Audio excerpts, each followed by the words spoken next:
देव तारी त्याला कोण मारी. मित्रांनो, ही फक्त म्हण नाही, तर ही अशा लोकांची सत्य कथा आहे ज्यांना जगाने संपलं असं मानलं, पण देवाने मात्र नव्याने उभं केलं.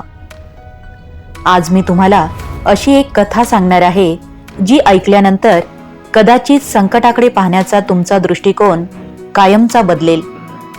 आणि म्हणून हा व्हिडिओ शेवटपर्यंत नक्की पहा, कारण जेव्हा माणसाची प्रत्येक आशा संपत असते तेव्हा देव आपल्या चमत्काराची सुरुवात करत असतो. मित्रांनो, जीवनात काही प्रसंग असे येत असतात जेव्हा सगळे दरवाजे बंद झाल्यासारखे वाटतात. माणसं साथ सोडतात, नशीब पाठ फिरवते आणि स्वतःवरचा विश्वास डळमळू लागतो. पण अशाच एका क्षणी एक अदृश्य शक्ती तुमचा हात धरत असते आणि तेव्हाच या म्हणीचा खरा अर्थ समजतो. आणि ती ओळ म्हणजे देव तारी त्याला कोण मारी. मित्रांनो, आजची कथा तुमच्या मनाला स्पर्श करून जाईल. डोंगराच्या पायथ्याशी एक छोटंसं गाव होतं. त्या गावात गणू नावाचा एक गरीब लाकूडतोड्या राहत होता. त्याच्याकडे पैसा नव्हता, पण प्रामाणिकपणा आणि देवावर अढळ श्रद्धा होती. एक दिवस तो जंगलात गेला. अचानक जोरदार वादळ सुरू झालं.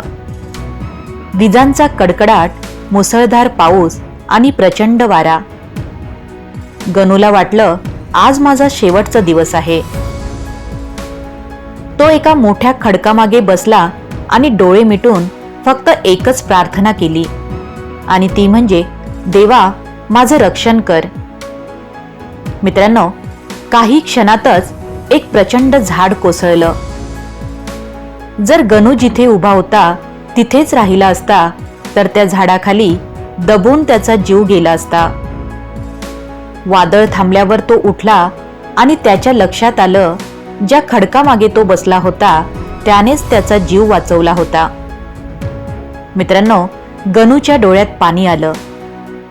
तो म्हणाला, देवा, मला वाटलं तू मला एकटं सोडलं आहेस, पण तू तर माझ्या पुढे उभा राहून संकट थांबवत होतास. आणि त्या दिवसानंतर त्याची भीती कायमची संपली, कारण त्याला समजलं होतं की श्रद्धा म्हणजे संकट नाहीसं होणं नाही, तर श्रद्धा म्हणजे संकटातही देव आपल्या सोबत आहे याची खात्री असणं. मित्रांनो, आपल्यालाही आयुष्यात अनेक वेळा असं होतं, आपली नोकरी जात असते, व्यवसाय बंद पडतो, आपली माणसं साथ सोडतात आणि आपण विचार करतो, देव माझ्यासोबत आहे की नाही. पण कदाचित देव तुम्हाला शिक्षा देत नसतो, तर तो तुम्हाला अधिक मजबूत बनवत असतो. आजचं दुःख उद्याच्या विजयाची तयारी असू शकते. आणि म्हणून परिस्थितीसमोर हार मानू नका, विश्वास सोडू नका, कारण देवाचा वेळ कधीच चुकत नाही. मित्रांनो, ज्याचा आधार परमेश्वर असतो त्याला संकट घाबरवू शकतात, पण हरवू शकत नाहीत.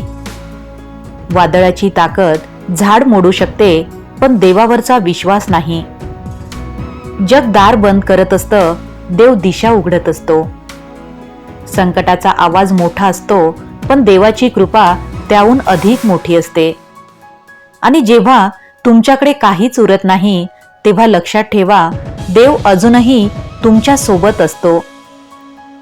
मित्रांनो, जर हा संदेश तुमच्या मनाला स्पर्श करून गेला असेल तर हा व्हिडिओ इतरांपर्यंत नक्की पोहोचवा.